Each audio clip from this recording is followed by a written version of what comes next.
two women very important in your life, and you kill them both.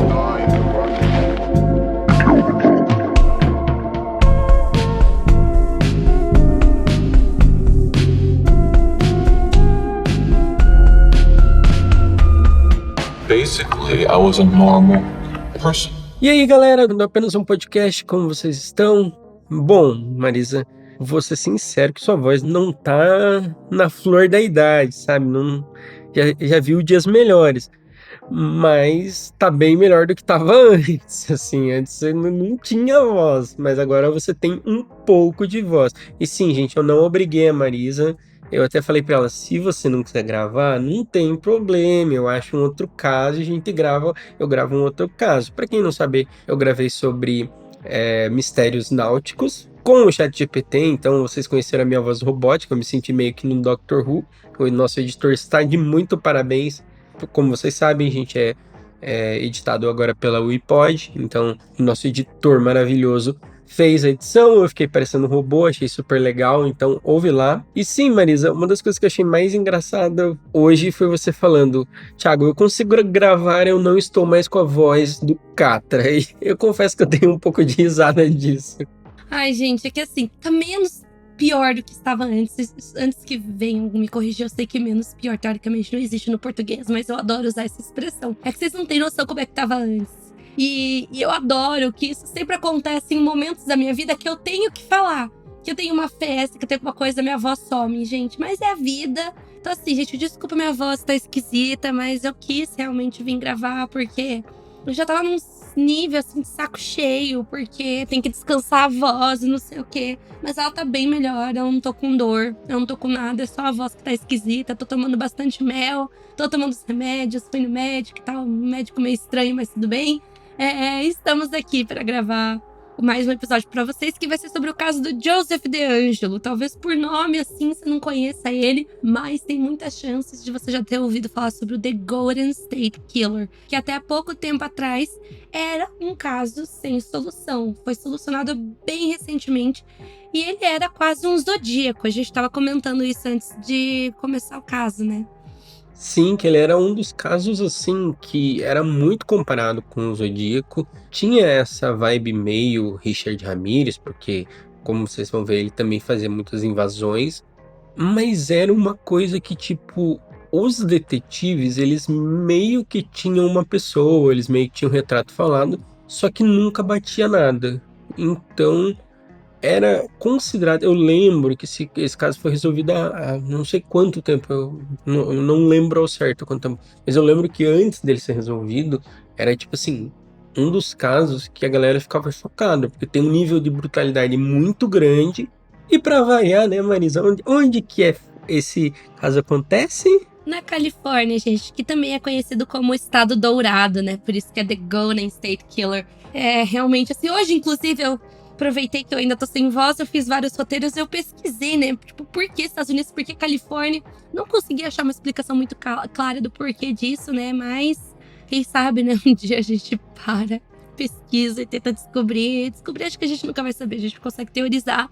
E eu acho que esse caso do Joseph, acho que o mais interessante é justamente como a tecnologia é uma coisa foda. Eu vou falar isso, a tecnologia é uma coisa foda e como que a ciência forense cresceu e tem crescido cada vez mais e como a tecnologia, os avanços na investigação, como que tudo isso é capaz de solucionar casos, tanto antigos, né, cold cases que eles falam, né, até casos atuais, né, gente, é surreal.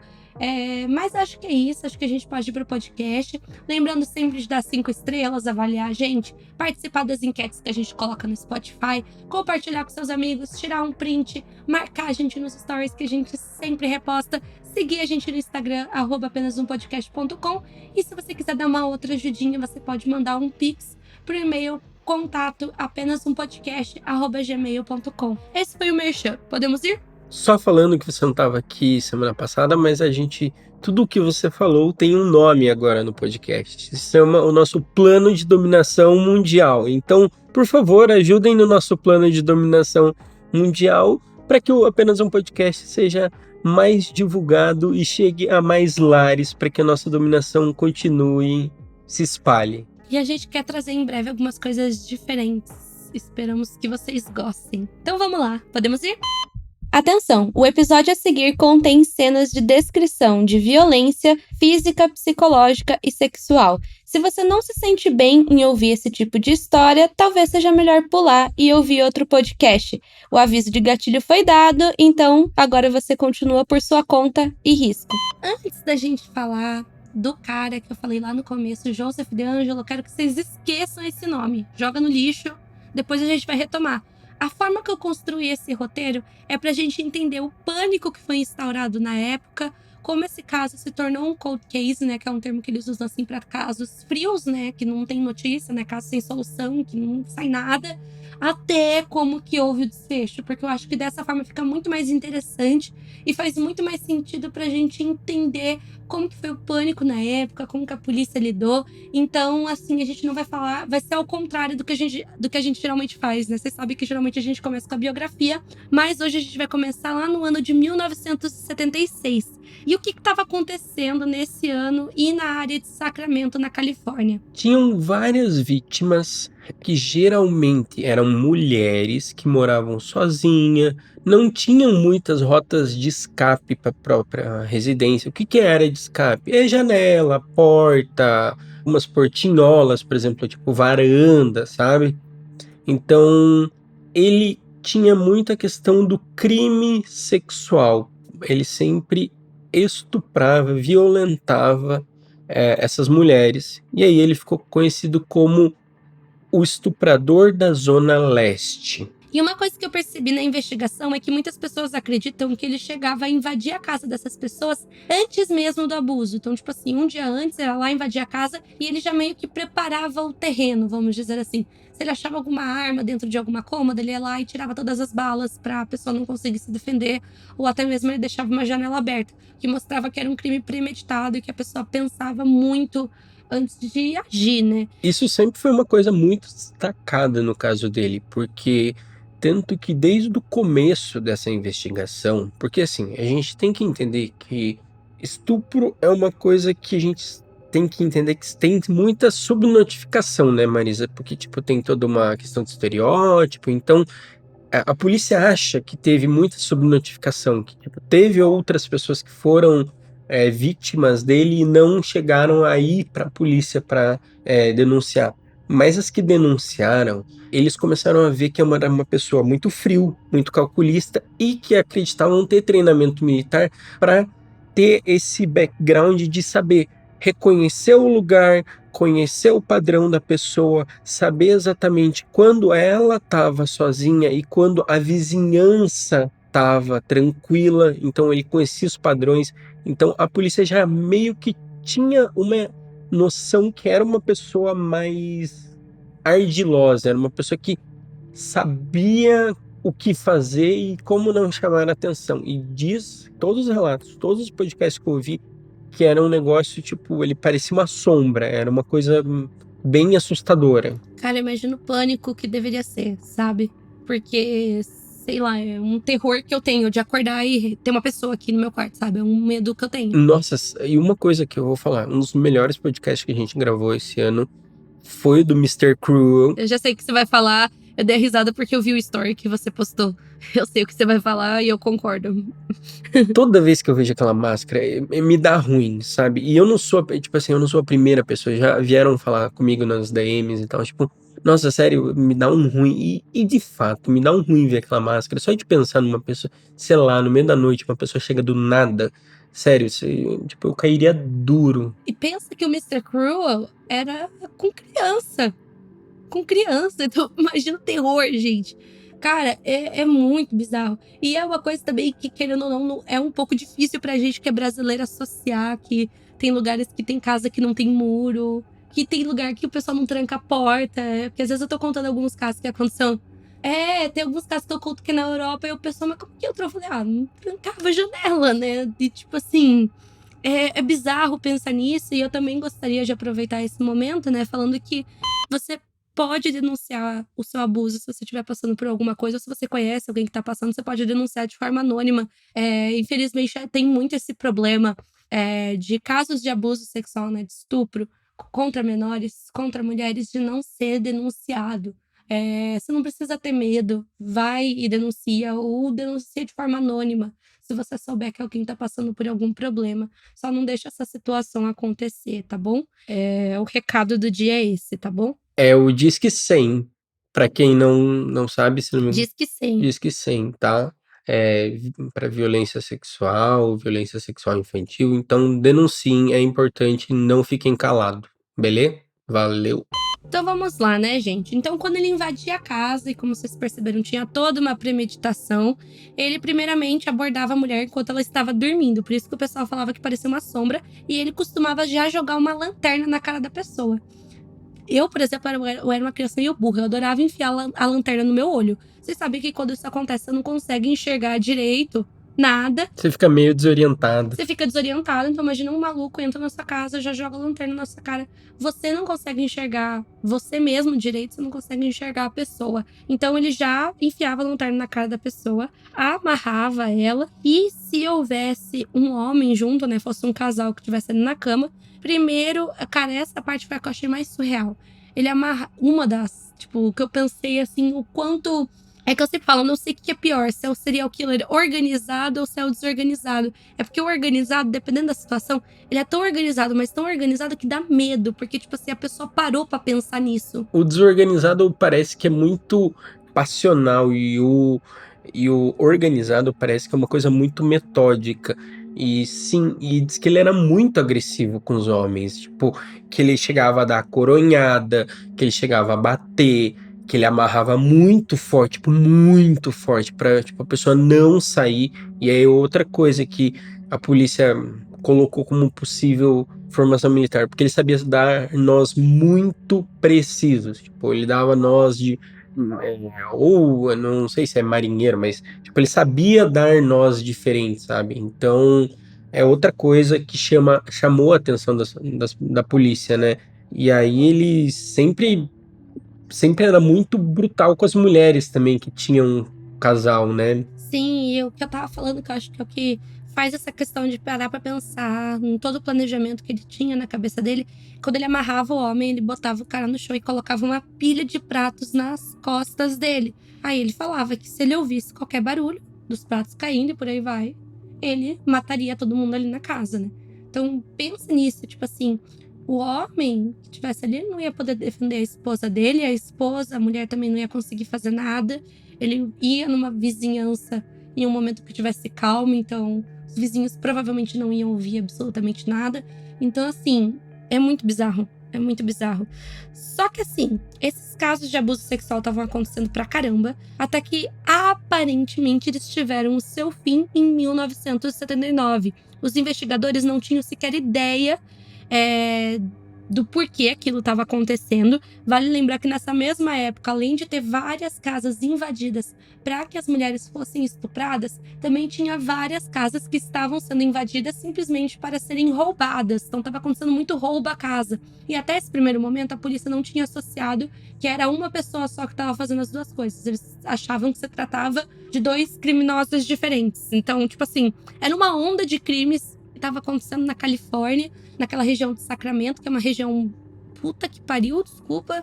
Pô, Richard Chase, a Dorothy Puente, que a gente não contou ainda, é o casal galego, cara, é tudo de Sacramento, gente. É que assim, Califórnia eu até entendo, pô. É um estado grande, Califórnia. Eu não sei se chega a ser o maior, mas é um estado grande. É um dos maiores. É um dos maiores porque tem Los Angeles. Sim, tem muita população. Isso, São Francisco, tipo, é uma cidade grande. Isso, Nesse aspecto geográfico, tá, beleza, né? A gente sabe que tem muito serial killer nos Estados Unidos, mas tipo, Califórnia, tipo, disparado é um dos que mais acontece.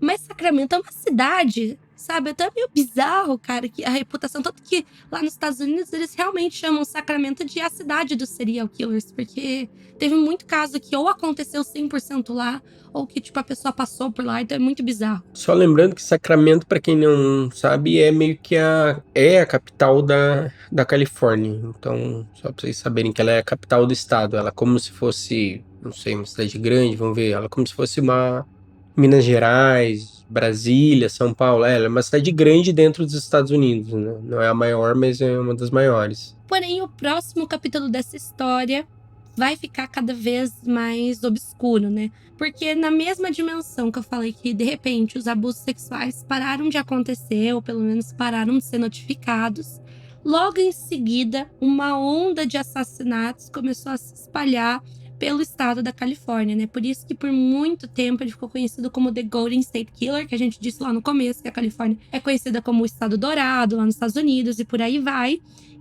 Só que assim, esse apelido de The Golden State Killer demorou um pouquinho pra surgir e tal, e ficar conhecido dessa forma. Eles só começaram a usar esse nome quando o FBI começou a participar da investigação. E basicamente vai ser o FBI que vai perceber que tudo estava conectado, né? Os assaltos, os estupros e os eventuais assassinatos que aconteceram depois, né? É que o FBI, eles têm esse trabalho, né? Eu acredito que lá as polícias regionais, além de não ter, talvez, o preparo. Tipo, eles começam a entender, porque o FBI já tava com algumas teorias, como vocês já sabem, já tinha algumas teorias rolando, né, de modus operandi, de vários conceitos que hoje a gente tem como quase canônicos, mas antes ainda estava acontecendo toda aquela questão da ciência forense comportamental e etc. Então estava acontecendo e o FBI estava conseguindo linkar muito isso, né?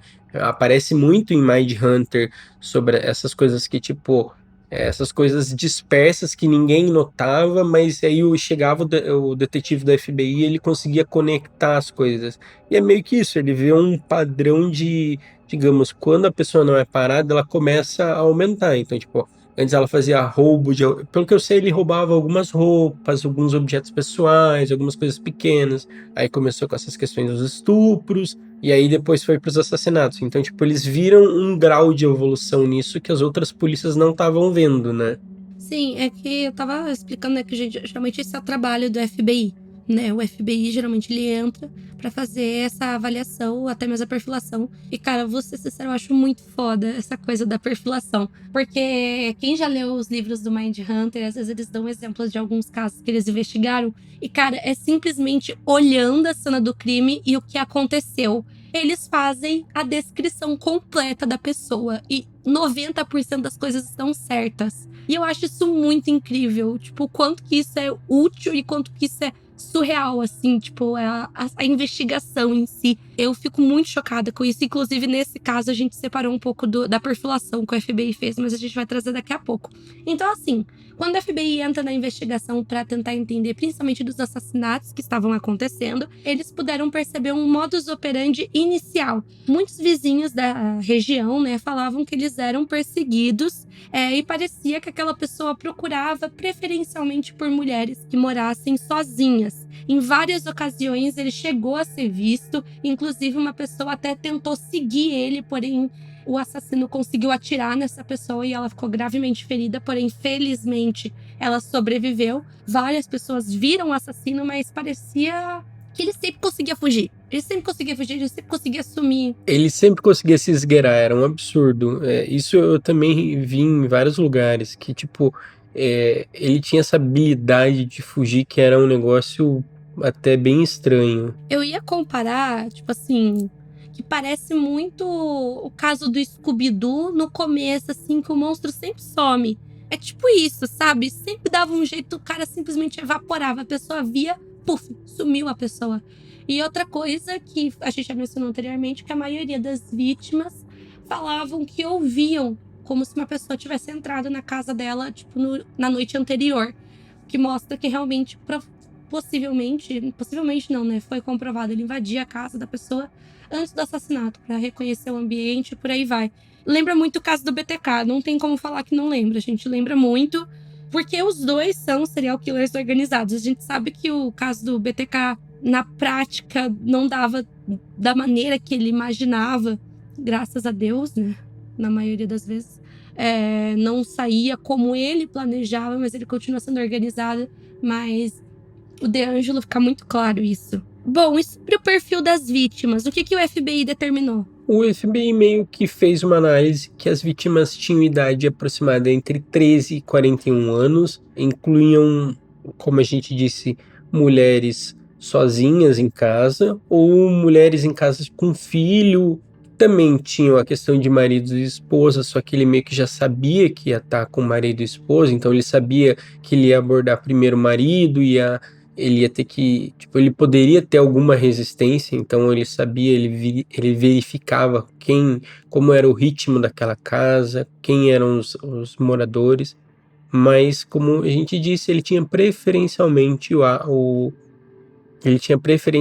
as vítimas como mulheres sozinhas ou mulheres com filho e que não tivesse muita resistência. Ele sempre, digamos, evitava o conflito para que fosse mais rápido, que ele conseguisse fugir, tanto fugir quanto executar o negócio dele mais rápido e ir embora, né? Enfim, eu só ia comentar que, tipo, pra investigação isso é muito importante. Entender que eu tô falando organizado, desorganizado, cara, é muito importante, porque é meio que através desse fator e, claro, de vários outros que eles conseguem fazer a perfilação, né? Porque geralmente quando o assassino é desorganizado, eu acho que o exemplo que passa na minha cabeça é o Richard Chase. Completamente desorganizado. Geralmente essa pessoa ela passa por algum tipo de psicose, alguma esquizofrenia, alguma coisa do tipo. Isso é bem importante pra polícia. Determinar essas coisas e entender o padrão em que aqueles assassinatos estão acontecendo. Agora, a gente trouxe o exemplo de algumas vítimas, para a gente entender um pouquinho, conhecer um pouco mais sobre elas, quem foram elas, mas também para a gente também continuar entendendo como que era esse padrão. Então, o primeiro assassinato, a gente só abrir um parênteses rapidinho, a gente não trouxe todos os casos, a gente trouxe um resumo, mas a primeira... Como é que eu posso dizer? O primeiro assassinato que foi notificado aconteceu no dia 2 de fevereiro de 78. E como que foi esse? Então, era um jovem casal, o Brian e a Kate Major. Eles estavam passeando com um cão numa área chamada Rancho Cordova, que era perto de onde ele atuava, né? Tipo, a área que ele já conhecia, que ele tinha maior familiaridade. Então, um confronto na rua causou que o casal fugisse, né? Mas ainda assim eles foram perseguidos e mortos a tiro. Alguns investigadores eles suspeitam que o casal tinha sido morto por esse, digamos, violador, por essa pessoa nessa área de origem, nessa área original onde ele fazia essas perseguições. Então, meio que devido à localização onde eles estavam, era uma área que ele já sabia e já tinha conhecimento. Então, tipo, ele conseguiu cometer o crime e fugir muito rápido, sem ninguém ter muitas pistas sobre quem foi e etc. Pelo fato deles terem sido encontrados no local e meio que ninguém ter muito... foi isso, foi aquilo, sabe? Não se tinha muitas informações do crime, não se tinham muitas testemunhas para falar sobre o crime, né? Sim, e como vocês puderam perceber, ele tinha essa questão de perseguir as pessoas, de ser um stalker. E também ele tinha essa questão de invadir as casas. Tanto que, originalmente, ele era o The Night Stalker. Ele ficou conhecido como o perseguidor da noite. Tanto que tem alguns sites, livros e tal, que se referem a ele como o perseguidor da noite original. The Original Night Stalker, sabe? Alguma coisa assim. Porque depois vocês sabem, né? Quem é mais do True Crime tá ligado. E depois o Richard Ramirez vai receber o mesmo nome, vamos dizer assim. Tipo, originalmente era ele, porque esse caso lembra muitos outros. Lembra muito do Richard por conta dessa questão da invasão, mas também lembra muito o do BTK, que nem eu falei. E assim, não parou por aí, porque aí em 30 de dezembro de 1979, ele atacou uma outra casa onde lá viviam o Dr. Robert Hoffman, ele tinha 44 anos, e a Deborah Alexander Monin, de 35 anos. E como que se deu a cena do crime? O que foi encontrado? Teve alguma coisa de diferente? Eles foram encontrados mortos a tiro na cama do casal, que foi encontrado no condomínio na Avenida Pequeno em Galeta. As cordas que prendiam o Hoffman, elas estavam soltas e indicava que ele aparentemente havia tentado se soltar para tentar lutar com o atacante. Os vizinhos eles tinham ouvido tiros, mas eles não foram muito verificar o que estava acontecendo. Eles acharam estranho, mas não gerou tanta suspeita, né? Vai saber, né? Sei lá, eu fico pensando assim... Tem muito caso nos Estados Unidos que eu vejo isso acontecer. Tipo, o vizinho ouviu, mas tipo, não fez nada. Aí eu fico pensando, será que é porque lá é comum ter arma? Eu acho que é por causa disso. Sério, eu super acho que é por causa disso, porque, tipo, é meio que uma cultura norte-americana, tipo, tá rolando um tiro, tipo, a pessoa não quer ir ver, sabe? Porque, tipo, ela também não quer meio que se meter. Porque aqui, tipo, se dá, às vezes dá uns barulhos que, tipo, só pá. Aí eu penso, puta que pariu, é tiro, é tiro. Aí todo mundo fala, tiro é seco, tiro é seco. Eu nunca ouvi barulho de tiro, pessoalmente. Eu já, porque aqui no meu bairro é barra pesada. Tava falando que, por exemplo, eu sei que eu vi história, né, de um gringo que eu conheci, que ele falava com uma pessoa da família dele simplesmente atirava nos esquilos. Porque ele tava falando pra mim que lá tinha tanto esquilo que pra eles os esquilos são os ratos. E essa pessoa atirava nos esquilos. E eu fiquei assim, isso não entra na minha cabeça, né? Porque, tipo, os esquilos são muito fofinhos. E mesmo rato, eu nunca teria coragem de fazer isso, né? Mas enfim, e eu gosto de rato. Mas enfim, não é esse assunto, gente. Desculpa, fugi do assunto completamente. Mas eu tava falando aqui. É muito comum as pessoas darem tiro, tipo, em lata, nessas coisas. Então, eu não sei se é por causa disso que as pessoas lá parecem não se importar quando elas ouvem barulho de tiro. Talvez seja isso. É uma coisa. É bem. É Estados Unidos, né, gente? Não precisamos falar muito. E normalmente que as casas elas também são bem afastadas, não é que nem no Brasil que tem essas casas que são coladinhas uma à outra, né? Que daí você meio que consegue ver o que o seu vizinho vê. Então, tipo, tem também uma distância física entre as casas que também não contribui, né, para fofoca diária das pessoas. Olha, eu só sei dizer uma coisa. Eu moro em casa germinada e eu falo que é um Brazilian Horror Story. Que eu escuto tudo que o vizinho faz e escuto coisas assim que, tipo, pariu. Tô falando de briga mesmo, de pensar o que eu faço, sabe? Devo chamar a polícia ou não? Cara, é muito complicado isso. Mas é isso, né, gente? É a vida. Então, assim, depois disso, mais assassinatos aconteceram. Lembrando que a gente tenta trazer esses outros assuntos também para dar um alívio, né? Porque é muito pesado falar sobre isso às vezes, né? E depois disso aconteceu outros assassinatos e um deles aconteceu no dia 13 de março de 1980 contra a Charlene Smith, de 33 anos, e o Lyman Smith, de 43 anos. E uma coisa bem triste é que o Lyman, ele tinha, tipo assim, faltava bem pouco para ele conseguir se tornar um juiz. Tinha passado por todo o processo e tal. Então, tipo assim, a família tava super feliz. Ele tava quase entrando num momento super grande na carreira dele. Quando, infelizmente, né, essa pessoa aí invadiu a casa deles e eles foram encontrados mortos na casa deles que ficava em Ventura. No local, eles encontraram um cepo de madeira. Tipo uma daquelas madeiras de colocar em lareira mesmo. Que foi utilizada para espancar eles. E mesma coisa que antes, né? Os pulsos e os tornozelos amarrados, dessa vez com um tecido de cortina. Mas por que a gente mencionou essa parte? Porque a polícia percebeu que o nó utilizado para amarrar os pulsos e os tornozelos tinha sido o que eles chamam de nó chinês, que não é muito comum, tá? Ele também é conhecido como nó diamante. Por receber esse nome, eu acredito que deve ser um nó que é muito difícil de você conseguir desatar, né? Então, assim, tinha sido utilizado esse nó nos pulsos.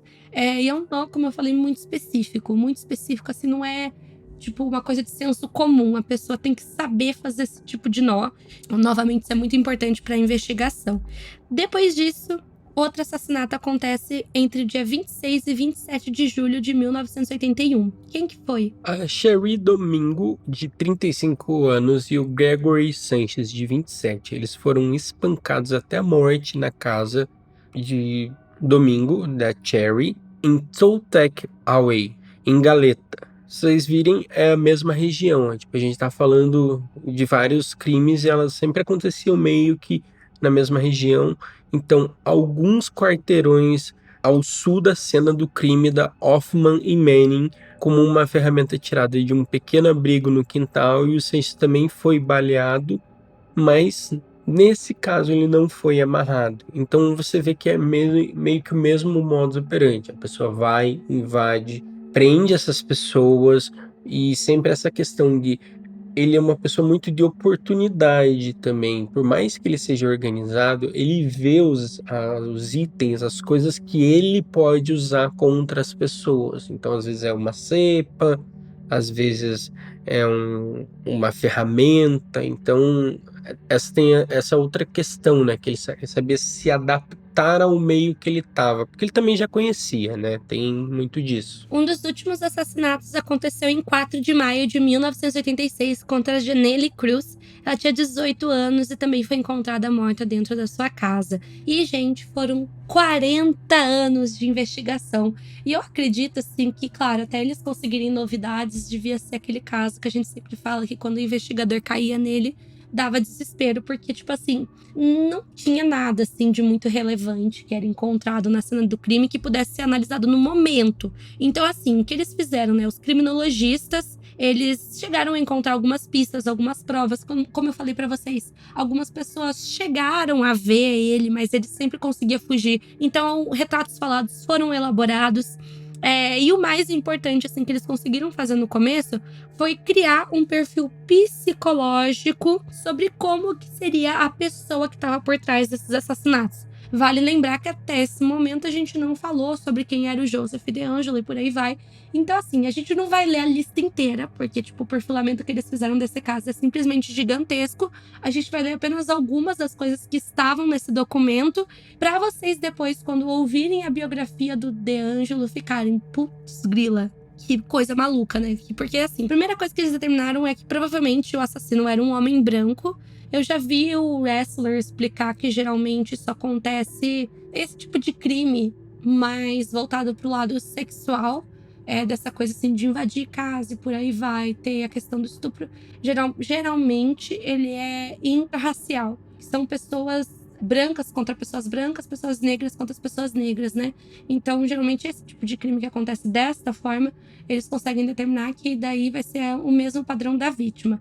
Então, por isso que eles determinaram que provavelmente era um homem branco. Então eles têm uma suspeita que a idade variava entre 26 a 30 anos, então que era uma pessoa jovem. E também eles acreditavam que todo esse lance da invasão e tal, desse crime sexual, poderia ter um reflexo lá na adolescência. Então eles acreditavam que possivelmente ele começou sendo um voyeur, isso mais ou menos ali na adolescência, início dos 20 anos de idade, né? Voyeur seria aquela pessoa, né, que fica vendo a situação e tal. Sabe aqueles filmes que a gente vê um menino que sobe na árvore e vê a mulher trocar de roupa? Então, teria começado dessa forma. E também que ele, obviamente, vivia e trabalhava na região da Califórnia, né? Isso não surpreende ninguém. E que ele tinha uma subsistência que ele não precisava trabalhar nas primeiras horas da manhã. Então, tipo assim, ele não tinha um emprego para bater ponto às 5 da manhã. Porque, tipo, era de noite, de madrugada que ele fazia os crimes, sabe? Então, é muito difícil uma pessoa ser um trabalhador matinal e cometer os crimes de manhã, porque no trabalho eles iam reparar que ele não dormiu, sabe? Tipo, as pessoas iriam achar estranho. Também acreditavam que ele conduzia um carro em boa manutenção, que faz sentido, porque como a gente falou pra vocês, o cara sempre conseguia fugir. Então, provavelmente o carro dele devia ser um carro bom. E também que provavelmente ele se vestia e se portava de uma forma que não chamava atenção, sabe? Não era uma pessoa que chamava atenção, até porque a maioria das pessoas da vizinhança não estranhavam a presença dele e tal. Então, provavelmente era uma pessoa que parecia inofensiva, que era inteligente, que era bem articulada, que se vestia bem, era limpa e bem organizada na sua vida pessoal. Ou seja, aquele típico assassino que a gente já contou várias vezes aqui, que se esconde perfeitamente dentro da sociedade. E como eu sempre falei, esses são os piores, porque geralmente são sempre os que demoram mais tempo para serem descobertos. Típico cidadão de bem. Só retomando um pouquinho nisso, isso foi uma das coisas que eu vi em vários podcasts, vários lugares que eu pesquisei, que ele era uma pessoa que passava muito desapercebido. A polícia tentou várias vezes meio que falar que era uma pessoa negra e etc. Tipo, tinha muito essa questão do racismo nesse caso. Tipo, eu vi que em alguns casos. Tipo, e aí o que o FBI sempre batia na tecla é assim: era um bairro de pessoas predominantemente brancas e como que essa pessoa ia passar desapercebida, sabe? Tipo, por isso que eles acreditavam, tinham muita certeza que era uma pessoa branca, porque, tipo, ele ia passar desapercebido, porque, tipo, a gente sabe que as pessoas são preconceituosas e que, tipo, qualquer coisa diferente do padrão esperado pelos determinados bairros, eles iam chamar atenção e não chamavam. Então, era uma das coisas que o FBI mais batia na tecla. Sim, até pelo tipo de crime, isso é uma coisa bem parecida também com o caso do Wayne Williams, né? que eu acho que é um caso que a gente tem que trazer aqui, porque o Wayne Williams, tipo assim, é um dos poucos serial killers negros conhecidos. E o FBI também, no caso dele, sempre bateu na tecla que era um homem negro que estava matando crianças que também eram negras, porque era uma época, assim, que tava com o Ku Klux Klan e tal.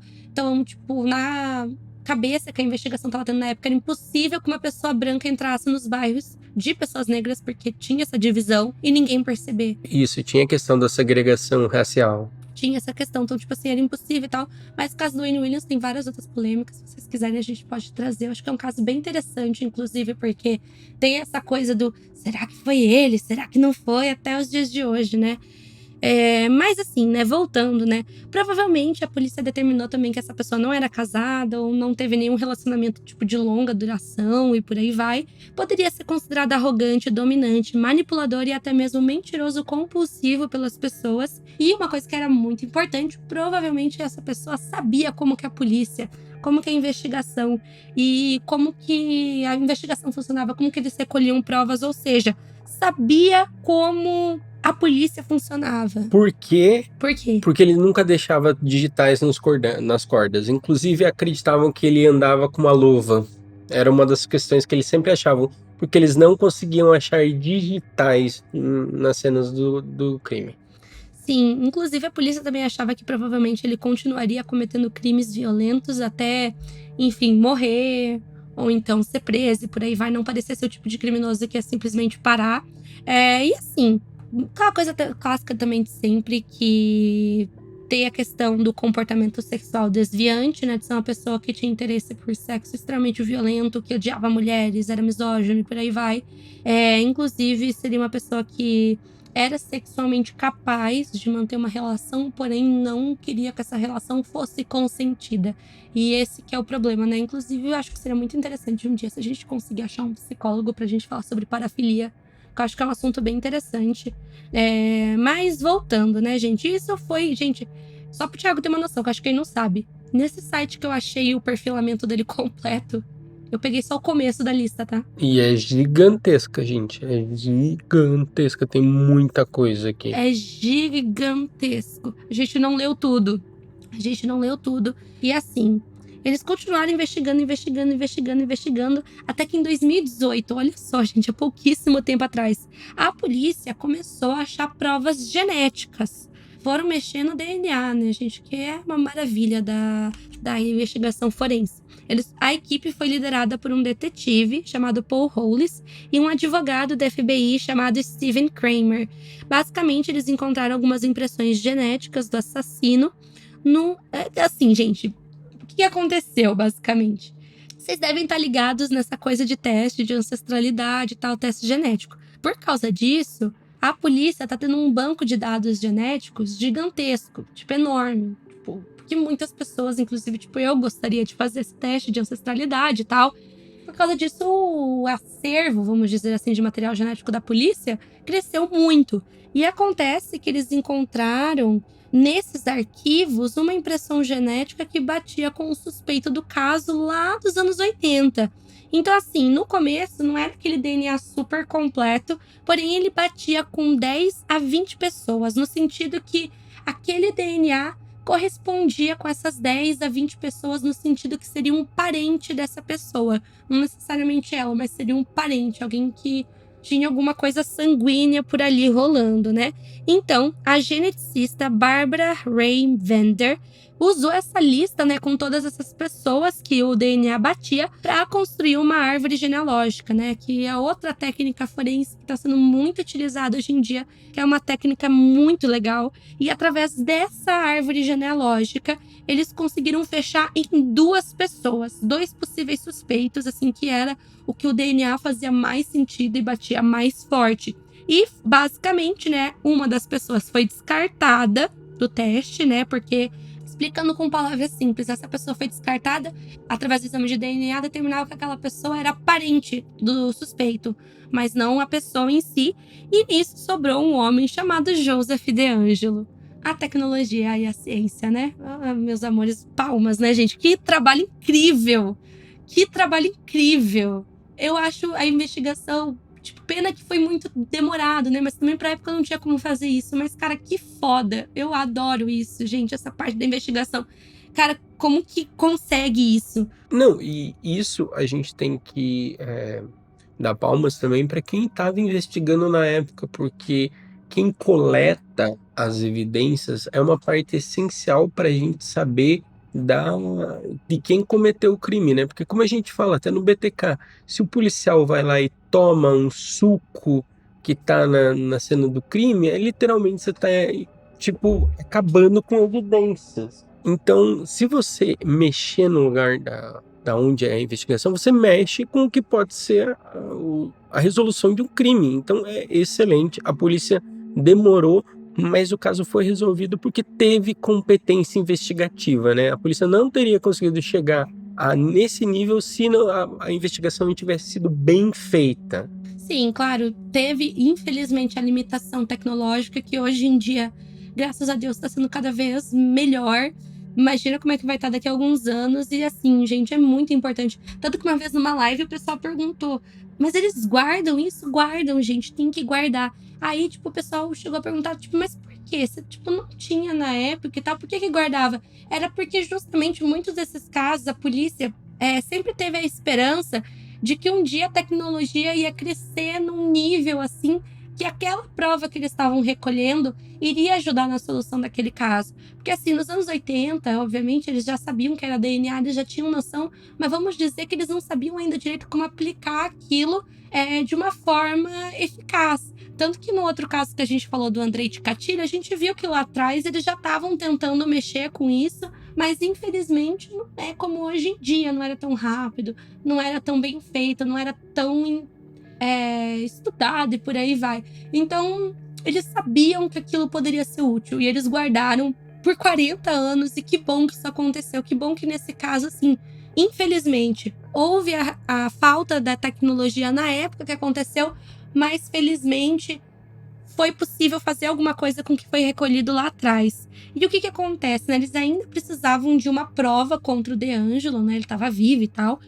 Vai acontecer uma coisa que acontece em muitos casos, parece coisa de série de polícia, mas tipo, isso realmente acontece na vida real, que é tentar recolher material genético de uma pessoa sem ela perceber. Já vi isso muito no CSI, nessas séries de investigação. Isso realmente acontece na vida real. Inclusive, eu já vi casos, Thiago, da pessoa processar a polícia, falando que pegaram o DNA dela sem autorização. Rola, isso rola mesmo. Conte pra gente como que conseguiram esse material, o que rolou daí? Então, as amostras elas foram recolhidas tanto da maçaneta da porta do carro do DeAngelo, quanto da lata de lixo do DeAngelo, porque eles tinham suspeitas, o perfil batia, porque nessa fase eles já tinham o principal suspeito, que eles nunca chegaram a ter. Eles já tinham alguns suspeitos, mas eles nunca tiveram ele como principal suspeito. Eu acho que ele até chegou a figurar na lista de suspeitos, mas a polícia não tinha prova para corroborar isso. E aí eles conseguiram tanto na porta do carro quanto na lata de lixo. Então, para quem não sabe, lixo, se você jogou no lixo nos Estados Unidos, não é mais seu, não te pertence mais e você não pode fazer nada contra. Então a polícia conseguiu dos jeitos mais diferentes possíveis, né? E se o seu carro está em um lugar público, a polícia pode ir lá coletar o seu DNA sem problema. Então, ambas as análises bateram com as amostras retiradas da cena do crime, que era conhecido como o assassino do Golden State. Então, desde a prisão deles, alguns comentaristas levantaram as preocupações éticas sobre o uso secundário das informações que foram pessoalmente identificadas. Vamos lá. Como a Marisa disse, existem algumas empresas nos Estados Unidos, assim como o Google e etc., que elas repassam as informações para o governo. Por exemplo, eu não sabia, para quem não sabe, eu trabalho em uma escola, eu tive um treinamento, o que fazer quando se está tendo um ataque na escola. E uma das coisas que eu não sabia, que ele trouxe como curiosidade, é que sabia que as pessoas que planejaram 11 de setembro, Marisa, elas literalmente tinham contas no Google E ao invés delas mandarem e-mail para os outros, porque, por exemplo, se ela manda e-mail para outras pessoas, o Google tem uma ferramenta que ela meio que lê o e-mail e entende. Porque o que acontece? Quando você fala que vai mandar um anexo, e aí o Google lê e vê que não está o anexo, ele te avisa, ó, não tem um anexo. Então quer dizer que o Google está lendo o que você escreveu. Eu sabia disso. Tem até um pessoal que zoa, assim, tipo, aquelas piadas bem, assim, terríveis, assim, que se você falar, tipo, terrorismo, alguma coisa assim. Parabéns, os Estados Unidos está ouvindo você agora, sabe? Então, mas sabe o que os terroristas do 11 de setembro faziam? Eles pegavam, logavam as contas e escreviam no rascunho e deixavam no rascunho todo o texto, que daí o Google não lia. E aí eles meio que foi um dos planejamentos do 11 de setembro que eles foram descobertos. Então, tipo, a partir disso, o Google pegou e fez uma coisa que lia até os rascunhos.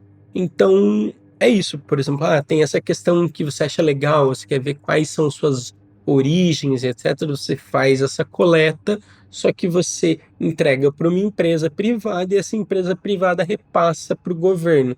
Então, teve muita discussão sobre o limite ético disso, se isso era legal, se, por exemplo, quando a pessoa aceitava fazer o teste, ela sabia que o DNA dela podia ir para o governo. Vocês sabem que nos Estados Unidos tem muito essa questão da liberdade de escolha, sabe? Eles têm muito isso. E na época foi uma coisa que gerou bastante debate público sobre isso. E eu acho que eles também debateram muito da questão da idade que ele foi preso, né? Teve um pouco de burburinho a respeito disso. Porque ele foi preso no dia 24 de abril de 2018. Então, o Joseph DeAngelo ele foi preso com 73 anos, acusado de 13 homicídios, 50 estupros, mais de 120 roubos a residências entre os anos de 1973 e 1986. Então, assim, ele foi preso com uma idade muito avançada. Eu imagino que ele não estava esperando, inclusive, isso. A família dele ficou tipo a família do BTK, chocadíssima, porque ele tipo, ninguém na família dele achava que ele era isso. Porque, teoricamente, agora a gente vai ver quem era essa pessoa, quem era Joseph James DeAngelo. Então vamos lá, né, gente? Ele nasceu no dia 8 de novembro de 1945 em Bath, que fica em Nova York, filho do Joseph James DeAngelo Sr., que era sargento do exército dos Estados Unidos, e da Kathleen Louise DeGarde. Ele tinha 2 irmãs mais novas e um irmão mais novo. Ele tinha um parente que afirmava que quando o DeAngelo era novo, ele teria testemunhado uma de suas irmãs sendo estuprada por 2 homens num armazém na Alemanha Ocidental, onde sua família estava na época, porque o pai dele era sargento, então ele vivia viajando. E após a sua condenação, uma das irmãs do DeAngelo afirmou que ele foi abusado pelo pai enquanto crescia. E eu não sei se esses abusos eram físicos, psicológicos, sexuais, mas a irmã dele, os irmãos deles falaram sobre isso no julgamento. Em setembro de 1964, ele se alistou na Marinha dos Estados Unidos e serviu durante 22 meses durante a Guerra do Vietnã como controlador de dados no cruzador USS Canberra e no navio auxiliar USS Piedmont. Ou seja, ele teve uma experiência aí na guerra, né? E também em 71, quando ele já tinha voltado da guerra e por aí vai, ele estudou na Universidade Estadual de Sacramento, aonde ele se formou em Justiça Criminal. Olha só que eu falei que esse caso é muito parecido com o do BTK. E a gente falou lá no começo que o FBI falou bem claro que provavelmente ele tinha conhecimento da área e tal. E conhecia, gente. Ele era formado. Ele continuou a prolongar seus estudos por bastante tempo, até que eventualmente ele entrou num programa de estágio de 32 semanas no Departamento de Polícia de Roseville. Então, assim, teoricamente, ele foi policial. Essa que é a parte louca, por isso que ele conhecia tão bem como que as coisas funcionavam. E como que foi esse período dele na polícia? Que foi curto, mas como é que foi? Então, foi de maio de 1973 a agosto de 1976. E vamos lembrar que ele começou os crimes em 76, né? Então, ele trabalhou de maio de 1973 a agosto de 1976. Ele trabalhou numa unidade de roubo da polícia de Exeter, Porém, enquanto ele servia em Auburn, no norte da Califórnia, ele acabou sendo preso em 1979 por roubar uma loja, quando ele pegou um martelo e um repelente de cachorro. E aí o DeAngelo ele vai ser sentenciado a 6 meses condicional e, obviamente, demitiram ele, né? Depois disso, ele obviamente também teve outros empregos, porém a gente não tem conhecimento sobre quais foram esses empregos. E depois, né, a partir do ano de 1990, ele se aposentou e permaneceu sendo aposentado até a data da sua prisão. Ele chegou a trabalhar também como mecânico de caminhões, até mesmo numa rede de supermercados. E em 96 ele foi preso depois que aconteceu um incidente em um posto de gasolina, mas acabou que não deu em nada sobre essa treta aí que deu no posto de gasolina. Ele chegou a se casar algumas vezes e eu vi que acho que essa é uma das poucas coisas assim que não bate perfeitamente com o do FBI, porque o último casamento dele até que foi relativamente longo, porém durante os crimes teve esse fragmento aí de relacionamentos. E como eu falei pra vocês, só veio à tona que ele era o The Golden State Killer em 2018 e ele foi julgado em 2020. Faz muito pouco tempo, gente. Foi em 21 de agosto de 2020. Basicamente, ele recebeu várias sentenças de prisão perpétua sem possibilidade de liberdade condicional. No julgamento, foi uma coisa que chamou a atenção das pessoas, foi que ele parecia muito fragilizado, sabe? Você vê, ele já tá de cadeira de rodas, ele tá com uma cara mais... ele sempre teve uma cara mais rechonchuda, mas a cara dele tá mais magra, sabe? E aí o que acontece é que ao passar do julgamento você vai ver que ele vai, digamos, piorando, parece que o estado de saúde dele vai se deteriorando, e isso causou uma grande... não sei se mal-estar. Foi o que eu falei lá no começo, né? Foi uma coisa que foi muito discutida na época, vamos dizer assim, a respeito da idade que ele tinha, né? 73 anos, já tava de saúde debilitada e tal. Eu acho que o julgamento tinha que ter acontecido. Eu também acho, porque justiça, né, gente? Justiça pelos aqueles que morreram, pelas pessoas que perderam as suas vidas nisso. Só que, tipo assim, eu entendo o que foi refletido, mas eu acho que isso mostra também para as pessoas e também para muitas pessoas que até mesmo que estão soltas aí, que uma hora pode ser que a hora delas chegue, sabe? Porque eu acho que tem muitos crimes aí sem solução, que a pessoa tá aí e confiante que nada vai acontecer com ela, mas não significa nada, tá, gente? A investigação funciona assim, né? Eles vão priorizar os casos mais novos, mas quando eles têm tempo e tem pessoas designadas aí, eles vão investigar os casos antigos. E quem dera se todos os casos tivessem o seu desfecho, né? E tivessem a sua justiça, né? E assim, várias pessoas participaram do julgamento, né? Algumas vítimas, familiares e tal, chegaram a aparecer e tal, para dar o seu testemunho, né? E o DeAngelo simplesmente disse isso à corte. Eu vi todas as suas declarações, cada uma delas. E eu realmente sinto muito por todos que magoei. Obrigada, meritíssimo. Foi isso que ele falou, gente. Então, assim, ele ainda tá vivo. Ele tá com 77 anos. Ele tá atualmente na prisão Northcote, que fica em Delano, na Califórnia. E tá preso até hoje, gente. Vida que segue, tá lá. E, assim, não temos notícias assim, porque como a gente falou no julgamento, ele tava com a saúde bem fragilizada, assim. Hoje em dia, a gente não sabe como é que tá essa questão de saúde. Mas, assim, já entrando no momento 5 centavos...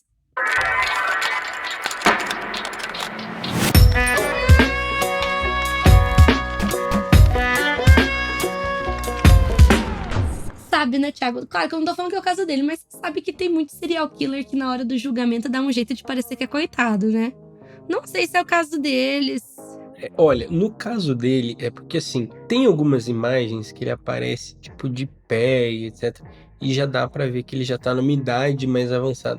Só que tem umas imagens assim, no banco de imagens, se você for ver, que, nossa, ele, tipo assim, parece um coitadinho. E realmente existe, tipo, quando ele chega nas primeiras fotos, ele é uma pessoa corpulenta, ele é uma pessoa, não sei se gorda, mas uma pessoa avantajada. E aí você vê que tem algumas fotos que ele tá muito esquálido. Então, assim, eu até, nesse caso, eu concordo que rolou digamos, uma mudança. Mas assim, não afeta em nada os crimes que ele cometeu. Tipo, se ele não tá sendo tratado bem na prisão e etc., é uma questão. Ele tem que pagar os crimes que ele fez. Foi ele, tipo, as provas estão aí, o DNA tá aí. Eu entendo um pouco as pessoas falarem, pô, mas veja bem, ele já era um senhor de idade. Gente, isso é indiferente. Eu não tô falando para as pessoas fazerem justiça com as próprias mãos, não é isso que eu tô falando. Mas eu tô falando para as pessoas, a justiça tem que acontecer para que exatamente foi o que a Marisa falou. Senão, a impunidade passa. E, gente, foram várias pessoas que foram assaltadas, estupradas, mortas. Então, desculpa, eu lembro que você falou que você não sentia dó, e eu também não sinto dó, porque, tipo, o que foi feito ele não foi torturado, foi feito justiça. Justiça é uma coisa muito diferente de tortura.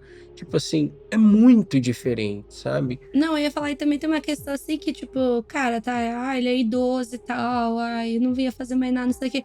A questão não é se ele tava fazendo alguma coisa de errado, a questão é o que ele fez. É aquela coisa da justiça e tal. Que nem eu falei, se você pegar as fotos aí, gente, do Google, abre aí o Google rapidinho, e olhar as fotos do julgamento dele, até vocês conseguem achar uns mugshots mais atuais, vocês veem que ele tem cara de velho, velhinho, né, essas coisas, mas tem que pagar pelos crimes dele e tal, e eu acho que assim, não dá pra afirmar se foi o caso dele, eu acho que dá pra ver que realmente teve uma mudança, porque realmente se você olha pra uma das fotos ele tá mais cheinho e nas outras parece que ele tá mais seco. Então assim, pode ter sido que rolou alguma coisa emocional ali, até não tô falando emocional, eu tô falando emocional no sentido assim que ele percebeu que a casa caiu pra ele, tipo, no final da vida, né? Que eu acho que deve ser pior. Eu acho que foi um sentimento que ele percebeu que ele se fudeu. Desculpa usar essa palavra, sabe? Que ele se lascou. Que duvido que ele tava esperando que ele ia ser preso. E de repente esse abalo mexeu com ele de forma que a gente pode ver a parte física. Mas é muito importante, assim, que teve vários casos que a gente já contou. Vários casos que eu já contei. Que vocês sabem que às vezes o serial killer, ele tenta se aproveitar pra parecer que é uma pessoa mais frágil, pra parecer que não era tudo aquilo, né? Serial killers mulheres, elas vão lá, tentam usar da feminilidade e tal. Ai, porque é uma mulher, não sei o quê. Ou então, ai, porque não sei o quê. Mas no caso dele não foi bem assim, gente. Não foi bem assim. E ele é uma pessoa arrogante. Tipo, muitas pessoas falavam disso, que ele era uma pessoa exaltada e etc. E outra coisa, tipo, durante o julgamento foi mostrado que ele tinha todas essas capacidades, porque é isso, como a Marisa falou, parece que no julgamento, quando ele começa a ficar fragilizado, parece que você tem até que mostrar pro júri, para as pessoas que estão julgando esse caso, que essa pessoa que tem 70 e tantos anos, que tá mais fragilizada e etc., que nunca achava que ia ser presa e vai ser presa, fez aqueles crimes, porque senão também tem essa questão de, digamos, amenizar a pena e etc. Então, eu queria fazer uma última pergunta, Marisa. O que você achou dos retratos falados? É que assim, eu achei parecido, assim, foi um dos retratos falados que eu falava, parece, mas não é, tipo, não, é exatamente essa pessoa, assim, eu achei que os retratos falados eram bem diferentes, assim. É que assim, o retrato falado, gente, se vocês derem um Google aí, vocês vão ver que eu tô olhando um agora. O rosto dele é mais redondo. Era mais redondo, né? Tipo assim, se comparado com a época. O retrato falado parece que dá a entender que é uma pessoa com o rosto quadrado, não redondo, sabe? Porque ele tinha um maxilar, obviamente, mas ele era mais bochechudo. No retrato falado, eles marcaram muito o maxilar, aí parece que é o queixo, exatamente. Mas no caso dele era tipo a bochecha mesmo, né? E assim, o nariz até que é parecido, eu achei. Mas eu acho que, cara, o formato do rosto é muito importante. Eu acho que é isso que dá a estranheza no retrato falado dele. Aí tem outros retratos falados, eu tô falando de um primeiro que ele tá com o cabelinho de lado. Esse é o menos estranho. Porque daí os outros dois retratos falados, eles são ainda piores, eu acho, na minha opinião. Claro que a gente não tá falando do artista, né, gente? A gente tá falando em relação à aparência real dele, né? Porque esses retratos falados foram feitos com base em pessoas que viram ele, né? E às vezes eu acredito que a pessoa não parou e olhou pra cara dele, né? Porque ele fugia muito rápido. Os outros 2 retratos falados não são muito parecidos, gente. E retrato falado é muito importante, tá, gente? E eu tenho um motivo. Eu acabo de descobrir um dos motivos. Tem uma foto dele na marinha que ele tá bem mais novo e que um dos retratos falados que parece bem estranho é bem parecido. Então, por ter essa diferença de idade grande, porque, gente, são 12 anos, são 12, 13 anos atuando como um criminoso. Então, é por isso que os retratos falados são diferentes. Agora que eu vi, tem uma foto dele na marinha aqui, que vou até te mandar por WhatsApp, que é muito parecido. Tipo assim, realmente é bem parecido. Então, mas aí o que eu acho que ferra é o cabelo, porque dá a impressão que é uma pessoa mais hippie, né? É, tem isso também, né? Porque, tipo, o formato do rosto é mais parecido, o nariz. É, porque como ele tá na marinha, o cabelo dele tá, obviamente, cortado em estilo mais militar, né? Então, assim, eu acho que o cabelo também, tipo, tá mais parecido, mas o cabelo. Porque até por questão, assim, de cabelo, a pessoa olha e tal, na época ele era policial e tal, uma pessoa mais engomadinha. E eu não sei, quando eu olho a pessoa com o tipo de cabelo que tá nesse retrato falado, eu penso numa pessoa mais despojada, mais não necessariamente hippie, mas não no estilo que ele tinha, sabe? Essa é a questão. Por isso que eu falo, gente, retrato falado é muito importante e... Seria legal trazer uma pessoa que soubesse fazer retrato falado, porque, tipo, deve ser legal saber o que ela faz. Hoje em dia tem software pra isso, né? eu ia falar o software, inclusive eu fiz um vídeo sobre, tipo, retratos falados, assim, gente, que ficaram muito ruins. É que acho que eu fiz um vídeo, inclusive, que eles estavam testando, acho que, sei lá, estavam fazendo software ainda e a pessoa falou que o cabelo da pessoa era loiro claro. Era uma senhorinha que roubaram a bolsa dela. Aí ela falou que o cara que roubou a bolsa dela tinha cabelo loiro claro, só que o software gerou uma pessoa de cabelo verde. Aí ele ficou conhecido, tipo, como retrato falado de cabelo de alface, sabe? Porque, tipo assim, tem uns retratos falados, gente, que, cara... E principalmente esses de software, porque o software, pelo que eu entendi, você vai dando a descrição. Tem vários tipos, né? Mas tem um que ele dá a descrição e ele gera sozinho. Aí, nossa senhora, tem uns que dá muito errado, gente. Aí eu fico, gente... E vira meme na internet, né? Esse que é o pior. Então, tem vários vídeos lá no meu perfil sobre isso, pra quem quiser assistir esses retratos falados e tal. E tem alguns que, mesmo tendo ficado estranhos, que a pessoa pensa, nossa, que porcaria, não sei o que, aprenderam a pessoa do mesmo jeito. E eu acho isso bem impressionante. Eu acho que sim, eu sei que no retrato falado, eles tentam exagerar, né? Nas características físicas. Tanto que, tipo assim, eu particularmente gosto muito do retrato falado do Maníaco do Parque. Eu acho que ficou muito bom. Ficou muito bem feito, acho muito parecido. Só que o pessoal fala que é esquisito. Mas não é que ele é esquisito, é porque uma das coisas que as vítimas falaram é que ele tinha uma cicatriz no rosto. E no retrato falado eles aumentaram essa cicatriz, porque o intuito do retrato falado é a pessoa olhar e ficar com aquilo na cabeça. Tipo, pô, é uma pessoa com o olho de tal jeito, cabelo liso e tal, lábios finos e tal. A intenção do retrato falado é a pessoa gravar, tipo, as características gerais. E eu, particularmente, acho que os retratos falados feitos aqui no Brasil, principalmente dos casos assim, mais conhecidos, muito bem feitos. Eu gosto bastante do trabalho de retrato falado daqui. São muito bem feitos. Eu acho que é isso. Vamos até postar no nosso Instagram para ver se as pessoas acham parecido ou não. Então segue lá a gente nas redes sociais. Eu acho que por hoje é só, pessoal. A gente falou bastante. Nossa, ficou um episódio bem longo. A gente até achou que ia ser mais curto, mas tudo bem, não tem problema. É legal. Que bom que você está melhor. Então é isso, gente. Muito obrigada. Tchau pra vocês. Até semana que vem. Se tudo der certo, se estaremos vivos ou não. Mas estaremos sim, então. Um beijo pra vocês. Tudo de bom. E é isso, gente. Tchau, tchau. Se cuidem, galera. Tchau, tchau.